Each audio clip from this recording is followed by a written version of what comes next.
शरणागत्य दीनार्थ परित्राणपरायण सर्वस्याते हरे देवी नारायणी नमोस्तुते। सर्वस्वरूपे सर्वेश सर्वशक्ति समन्विते भयभयस्त्रहीनो देवी दुर्गे देवी नमोस्तुते। नवरात्रि के पावन पर्व पर हम आरंभ करते हैं दुर्गा सप्तशती पाठ का और आज सुनते हैं दुर्गा सप्तशती पाठ अध्याय 1। आइए आज का दुर्गा सप्तशती पाठ प्रारंभ करते हैं।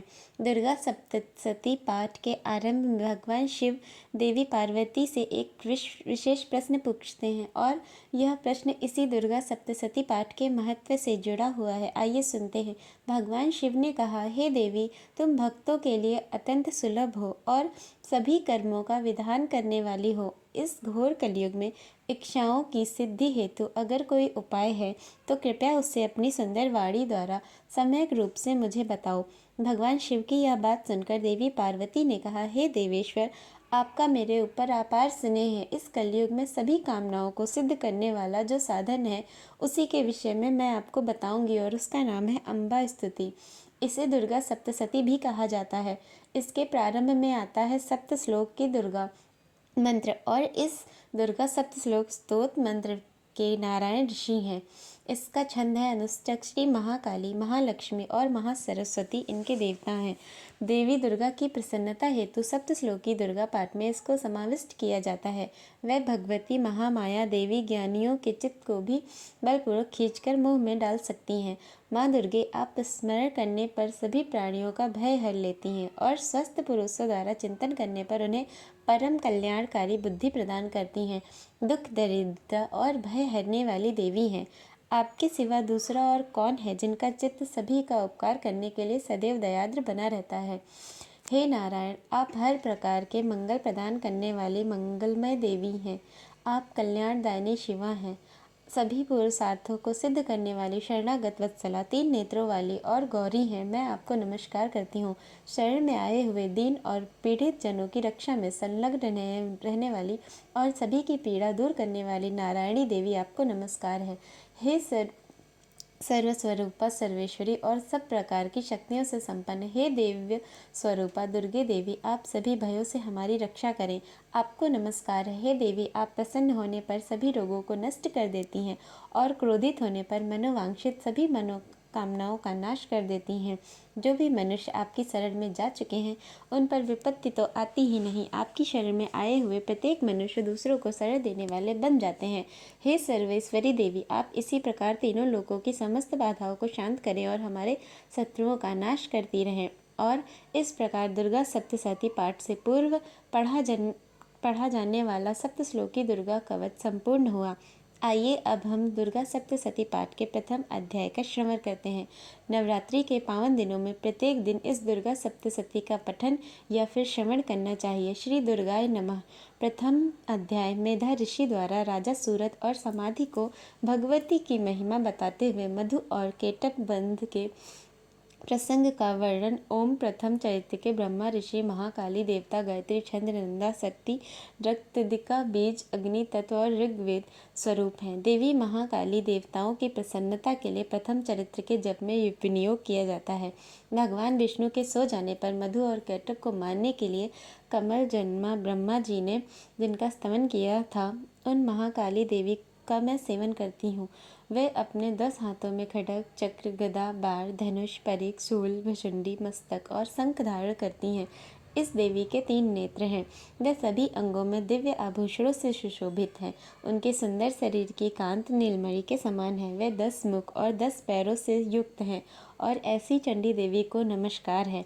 कथा आरंभ करते हुए श्री मार्कंडेय ऋषि ने कहा, सूर्य के पुत्र सावर्णी जो 8वें मनु कहे जाते हैं, उनकी उत्पत्ति की कथा विस्तार पूर्वक अब मैं सुना रहा हूँ, ध्यान पूर्वक सुनिए। सूर्य कुमार महाभाग सावर्णी भगवती महामाया के अनुग्रह से जिस प्रकार मनवंतर के स्वामी हुए वही प्रसंग मैं सुनाऊंगा। बहुत पूर्व काल की बात है। स्वरोचिस मनवंतर में सूरत नाम के एक राजा हो गए। वे चैत्र वंश में उत्पन्न हुए थे। उनका समस्त भूमंडल पर अधिकार था। वे प्रजा को अपने ही पुत्रों की तरह धर्म पूर्वक पालन करते थे। फिर भी उस समय कोला विध्वंसी नाम के क्षत्रिय उनके शत्रु बन गए। राजा सूरत की दंड नीति बड़ी प्रबल थी। उनका शत्रुओं के साथ भीषण संग्राम हुआ। हालांकि कोला विध्वंसी संख्या में कम थे, लेकिन फिर भी राजा सूरत उस युद्ध में उनसे परास्त हो गए। तब वे युद्ध भूमि से अपने नगर में लौट गए और मात्र अपने देश के ही राजा बनकर रह गए। अब संपूर्ण पृथ्वी से उनका अधिकार जा चुका था, लेकिन वहाँ भी उन प्रबल शत्रुओं ने उस समय महाभाग राजा सूरत पर आक्रमण कर दिया। राजा का बल क्षीण हो चुका था, इसलिए उनके दुष्ट बलवान और दुरात्मा मंत्रियों ने वहाँ उनकी राजधानी में भी राजकीय सेना और खजाने को हथिया लिया। अब राजा सूरत का प्रभुत्व नष्ट हो चुका था, इसलिए वह शिकार खेलने के बहाने घोड़े पर सवार होकर वहाँ से अकेले ही एक घने जंगल में चले गए। वहाँ उन्होंने विप्रवर मेधा मुनि का आश्रम देखा, जहाँ अनेक हिंसक जीव और स्वाभाविक हिंसा वृत्ति को छोड़कर शांतिपूर्ण भाव से रह रहे थे। उस ऋषि के बहुत सारे शिष्य उस वन की शोभा बढ़ा रहे थे। वहाँ जाने पर मुनि ने उनका सत्कार किया और वे उन मुनि श्रेष्ठ के आश्रम पर इधर उधर विचरण करते हुए कुछ समय वहीं पर रहे। तत्पश्चात ममता से आकृष्टचित्त होकर वे इस प्रकार चिंता करने लगे। उन्होंने सोचा, पूर्व काल में मेरे पूर्वजों ने जिसका पालन किया था, वही नगर आज मुझे रहित है। न जाने मेरे दुराचारी भृत्यगण उसकी धर्म पूर्वक रक्षा कर रहे होंगे या नहीं। जो सदैव मद की वर्षा करने वाला और सुरवीर था, वह मेरा प्रधान हाथी अब शत्रुओं के अधीन होकर न जाने किन भोगों को भोगता होगा।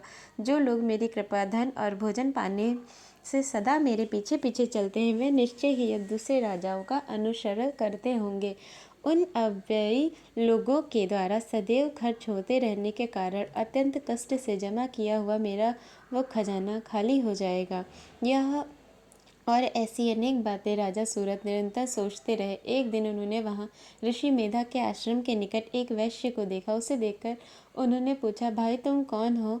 यहाँ तुम्हारे आने का कारण क्या है? तुम क्या शोकग्रस्त हो और अनमने से दिखाई दे रहे हो? राजा सूरत द्वारा इस प्रकार प्रेम पूर्वक पूछे जाने पर उस वैश्य ने विनीत भाव से उन्हें प्रणाम किया और उनसे इस प्रकार कहा, हे राजन, मैं धनियों के कुल में उत्पन्न एक वैश्य हूँ। मेरा नाम समाधि है। मेरे दुष्ट स्त्री और पुत्रों ने धन की लालच में मुझे घर से बाहर निकाल दिया। मैं इस समय धन, स्त्री और पुत्रों से वंचित हूँ। मेरे विश्वसनीय बंधुओं ने मेरा ही धन लेकर मुझे दूर कर दिया, इसलिए दुखी होकर मैं वन में चला आया हूँ। यहाँ रहकर मैं इस बात को नहीं जानता कि मेरे पुत्रों की, स्त्री की और स्वजनों की कुशल है या नहीं। इस समय घर में वह कुशल से रहते होंगे या फिर उन्हें कोई कष्ट पड़ता होगा। वह मेरे पुत्र कैसे हैं? क्या वे सदाचारी हैं या फिर दुराचारी हो गए हैं? वैश्य के इस प्रकार कहने पर राजा ने उससे पूछा, हे वैश्य, जिन लोभी स्त्री, पुत्र आदि ने धन के कारण तुम्हें घर से निकाल दिया, उनके प्रति तुम्हारे चित्त में इतना स्नेह का बंधन क्यों है? यह सुनकर वैश्य ने उत्तर दिया, राजन, आप मेरे विषय में जैसी बात कहते हैं वह सब ठीक है, लेकिन क्या करूं, मेरा मन तो निष्ठुर नहीं है ना। जिन्होंने धन के लोभ में पड़कर पिता के प्रति स्नेह, पति के प्रति प्रेम और आत्मीय जन के प्रति अनुराग को ही छोड़ दिया, मुझे घर से निकाल दिया, उनके प्रति भी मेरे हृदय में अब भी वही स्नेह है। हे महामते, गुणहीन बंधुओं के प्रति भी जो मेरा चित्त इस प्रकार प्रेम मग्न हो रहा है, वह क्या है? इस बात को मैं जानकर भी नहीं जान पा रहा हूँ। उनके लिए मैं लंबी सांसें ले रहा हूँ। मेरा हृदय अत्यंत दुखी हो रहा है।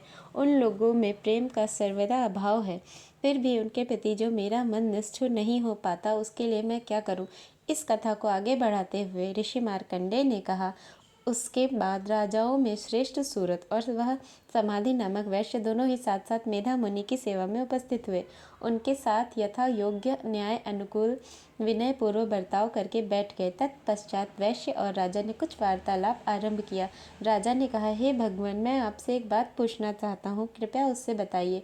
मेरा चित्र अपने अधीन न होने के कारण वह बात मेरे मन को दुखी कर रही है। जो राज्य मेरे हाथ से चला गया है, उसमें और उसके संपूर्ण अंगों में मेरी आसक्ति अभी भी बनी हुई है। हे मुनिश्रेष्ठ, यह जानते हुए भी कि अब मेरा नहीं है, अज्ञानी की तरह मुझे उसके लिए दुख हो रहा है। यह सब क्या है? दूसरी ओर वही यह वैश्य भी घर से अपमानित होकर आया है। इसके पुत्र, स्त्री और भृत्य ने इसे छोड़ दिया है। स्वजनों ने भी इसका परित्याग कर दिया है, फिर भी यह उनके प्रति अत्यंत हार्दिक स्नेह रख रहा है। इस प्रकार यह और मैं, हम दोनों ही बहुत दुखी हैं, जिसमें प्रत्यक्ष दोष देखा गया है। उस विषय के लिए भी हमारे मन में अशक्तिपूर्ण आकर्षक पैदा हो रहा है। हे महाभाग्य ऋषिवर, हम दोनों समझदार हैं, फिर भी हमारे अंदर यह मोह कैसा है? विवेक शून्य पुरुष की भांति मुझ में और इसमें भी इस प्रकार की मूढ़ता प्रत्यक्ष रूप से आखिर क्यों दिखाई दे रही है? राजा की यह वचन सुनकर ऋषि मेधावी ने कहा, हे महाभाग, विषय मार्ग का ज्ञान सभी जीवों को है। इसी प्रकार विषय भी सबके लिए अलग अलग हैं। कुछ प्राणी दिन में नहीं देखते और दूसरे रात में नहीं देखते। कुछ जीव ऐसे हैं जो दिन और रात्रि में बराबर देखते हैं। यह बात सत्य है कि मनुष्य समझदार होते हैं, लेकिन केवल वह ही ऐसे नहीं होते। पशु पक्षी मृग आदि सभी प्राणी भी समझदार होते हैं।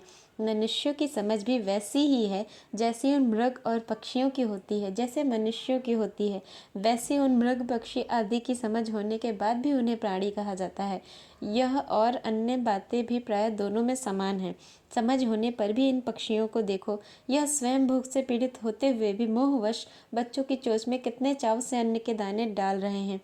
हे राजन, क्या तुम नहीं देख रहे हो कि यह मनुष्य समझदार होते हुए भी लोभवश अपने किए हुए उपकार का बदला पाने के लिए पुत्रों की अभिलाषा करते हैं? हालांकि उन सब में समझ की कमी है, फिर भी संसार की स्थिति, जन्म मरण की परंपरा बनाए रखने वाले भगवती माया के प्रभाव द्वारा ही ममतामयी भंवर से युक्त मोह के गहरे गर्त में गिराए गए हैं। इसलिए इसमें आश्चर्य नहीं करना चाहिए। जगदीश्वर भगवान विष्णु की योग निद्रा स्वरूपा जो भगवती महामाया देवी दुर्गा हैं, उन्हीं से यह जगत मोहित होता रहता है। वही भगवती महादेवी ज्ञानियों के चित्त को बलपूर्वक खींचकर मोह में डाल देती हैं। वही संपूर्ण चराचर जगत की सृष्टि करती हैं और वही प्रसन्न होने पर मनुष्यों की मुक्ति के लिए वरदान भी देती हैं। वही पराविद्या, संसार बंधन और मोक्ष की हेतु भूता सनातनी देवी और संपूर्ण ईश्वरी की भी अर्धनेश्वरी। ऋषि के इस प्रकार वचन सुनकर राजा ने पूछा, हे भगवान, जिन्हें आप महामाया कहते हैं, वे देवी कौन है? उनका आविर्भाव कैसे हुआ तथा उनके चरित्र कैसे हैं? ब्रह्म देवताओं में श्रेष्ठ है। महर्षि ने उन देवी का जैसा प्रभाव हो, जैसा स्वरूप हो और जिस प्रकार प्रादुर्भाव हुआ हो, वह सब मैं आपके मुख से सुनना चाहता हूँ। कृपया इसे विस्तार पूर्वक सुनाएं। राजा की बात सुनकर ऋषि ने कहा, हे राजन, वास्तव में तो देवी नित्य स्वरूपा ही हैं। संपूर्ण जगत उन्हीं का रूप है और उन्हें समस्त विश्व को व्याप्त कर रखा है। तथापि उनका प्राकट्य अनेक प्रकार से होता है। वह अब मुझसे सुनो। हालांकि वे नित्य और अजन्मा हैं, फिर भी जब देवताओं का कार्य सिद्ध करने के लिए वे प्रकट होती हैं, उस समय लोक में उत्पन्न हुई कहलाती हैं। कल्प के अंत में जब संपूर्ण जगत एक का कारण में निमग्न हो जाता है और सबके प्रभु भगवान विष्णु शेषनाग की सैया बिछाकर योग निद्रा में चले जाते हैं, उस समय उनके कानों के मैल से दो भयंकर असुर उत्पन्न हुए थे जो मधु और केटव के नाम से विख्यात हुए। वे दोनों ब्रह्मा जी का वध करने के लिए तैयार हो गए। भगवान विष्णु के नाभि कमल में विराजमान प्रजापति ब्रह्मा जी ने जब उन दोनों भयानक असुरों को अपने पास आता हुआ देखा और भगवान को सोया हुआ देखा, तब एकाग्रचित होकर उन्होंने भगवान विष्णु को जगाने के लिए उनके नेत्रों में निवास करने वाली योग निद्रा का स्तवन आरंभ किया, जो इस विश्व की अर्धेश्वरी, जगत को धारण करने वाली, संसार का पालन और संहार करने वाली तथा तेज स्वरूपा भगवान विष्णु की अनुपम शक्ति हैं। उन्हीं भगवती निद्रा देवी की भगवान ब्रह्मा जी स्तुति करते हुए इस प्रकार कहने लगे। ब्रह्मा जी ने कहा, हे देवी, तुम ही स्वाहा हो, तुम ही स्वधा और तुम ही वसटकार है। स्वर भी आपके ही स्वरूप हैं। आप ही जीवन दायनी सुधा है। नित्य अक्षर प्रणव में आकर, उकार, मकार, इन तीन मात्राओं के रूप में आप ही स्थित रहती हैं तथा इन तीन मात्राओं के अतिरिक्त जो भी बिंदु रूपा नित्य अर्ध मात्रा है, जिसका विशेष रूप से उच्चारण नहीं किया जा सकता, वह भी आप ही हैं। हे देवी, आप ही संध्या, सावित्री, परम जननी हैं। हे देवी, आप ही इस विश्व ब्रह्मांड को धारण करती हैं। आपसे इस जगत की सृष्टि होती है, आपसे इसका पालन होता है। सदा तुम ही कल्प के अंत में सबको अपना ग्रास बना लेती हो। हे जगन्मयी देवी, इस जगत की उत्पत्ति के समय आप सृष्टि रूपा हैं, पालन काल में स्थिति रूपा हैं और कल्पांत के समय संहार रूप धारण करने वाली हैं। आप ही महाविदा, महामाया, महामेधा, महास्मृति, महामोह रूप महासुरी हैं। आप ही तीनों गुणों को उत्पन्न करने वाली सबकी प्रकृति हैं। भयंकर काल रात्रि, महारात्रि और मोहरात्रि भी आप ही हैं। आप ही श्री, आप ही ईश्वरी, आप ही बोध स्वरूप पर बुद्धि है। लज्जा, पुष्टि, तष्टि, शांति और क्षमा भी आप ही। आप खड्ग धारणी, त्रिशूल धारणी, घोर रूपा, गदा और चक्र शंख और धनुष धारण करने वाली हैं। बाण, भुसंडी और परिघ यह आपके अस्त्र हैं। आप सौम्य और सौम्यतर हैं। इतना ही नहीं, जितने भी सौम्य और सुंदर पदार्थ हैं, इन सब की अपेक्षा आप अत्यधिक सुंदरी हैं। पर और अपर सबसे परे रहने वाली परमेश्वरी आप हैं, सर्वस्वरूपी देवी, कहीं भी सत असत रूप जो कुछ भी वस्तुएं हैं और उन सब की जो शक्ति है वह आप ही हैं। ऐसी अवस्था में आपकी स्तुति क्या हो सकती है? जो इस जगत की सृष्टि, पालन और संहार करते हैं, उन भगवान को भी जब आपने निद्रा के अधीन कर दिया है, तब आपकी स्तुति करने में यहाँ कौन समर्थ हो सकता है?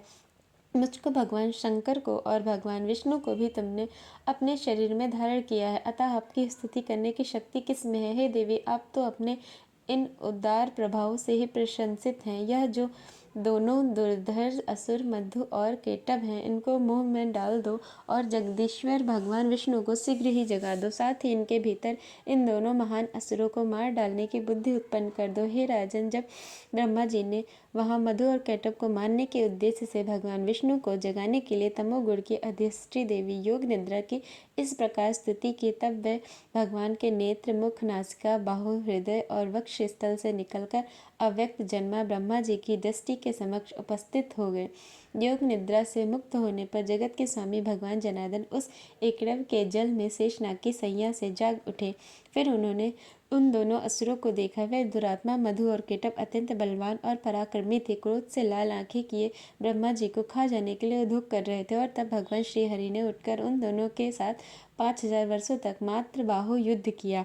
वे दोनों भी अत्यंत बल के कारण उन्मत्त हो चुके थे। इधर महामाया ने भी उन्हें मोह में डाला हुआ था और इसीलिए वे भगवान विष्णु से कहने लगे, हम तुम्हारी वीरता से संतुष्ट हैं, तुम हम लोगों से कोई वर मांगो। तब भगवान विष्णु ने कहा, यदि तुम दोनों मुझ पर प्रसन्न हो तो अब मेरे हाथ से मारे जाओ। बस इतना ही वर चाहिए मुझे, यहाँ दूसरे किसी वर से क्या लाभ। इस प्रकार धोखे में आ जाने पर जब उन्होंने संपूर्ण जगत में जल ही जल देखा, तब कमल नयन भगवान से कहा, जहाँ पृथ्वी जल में डूबी हुई न हो, जहाँ सूखा स्थान हो, वहीं हमारा वध करो।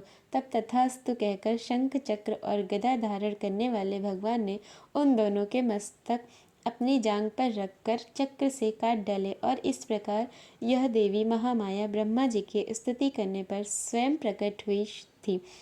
और अब पुनः आपसे उनके प्रभाव का मैं वर्णन करता हूँ। इस प्रकार श्री मार्कंडेय पुराण में सार्वणिक मनवंतर की कथा के अंतर्गत देवी महात्म्य में मधुकेटभ वध नामक पहला अध्याय संपूर्ण हुआ। हर हर महादेव।